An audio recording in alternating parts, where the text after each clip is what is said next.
अयोध्येत प्रभू श्रीरामांच्या मूर्ती प्रतिष्ठापनेच्या निमित्तानं वैविध्यानं नटलेल्या भारतातील वेगवेगळ्या राज्यांच्या लोककलांचं वैभव स्थानिकांसह जगभरातून अयोध्येत येणाऱ्या पर्यटकांना पाहता यावं यासाठी रामोत्सवाचं आयोजन करण्यात आलंय. सांस्कृतिक क्षेत्रात कार्यरत असलेल्या श्रीजा फाउंडेशननं या रामोत्सवात महाराष्ट्राचं प्रतिनिधित्व करण्यासाठी कोल्हापूरच्या शंभूराजे मर्दानी खेळ विकास मंचच्या महिला खेळाडूंची निवड केली. मंचाच्या अध्यक्षा शीतल ढोली यांच्या मार्गदर्शनाखाली कोल्हापूर आणि ज्योतिबा डोंगर इथल्या श्रुती बुणे, दुर्वा उपरे, तन्वी पाटील, पूजा सूर्यवंशी, श्रावणी गुरव, सूर्यभान डोली आणि रायभान ढोली या 2 छोट्या बालकांचा समावेश होता.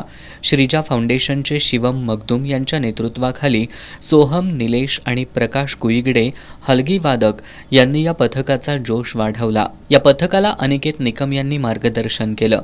व्यवस्थापक म्हणून निरांत घाडगे यांनी काम पाहिलं.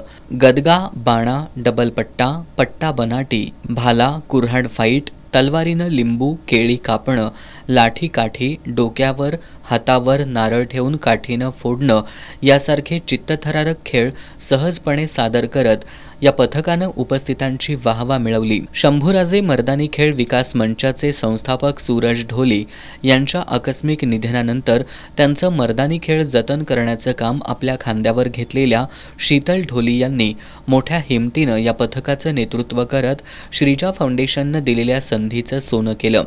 शीतल ढोली यांनी काठीनं नारळ फोडल्यानंतर उपस्थितांनी त्यांना उत्स्फूर्त दाद दिली.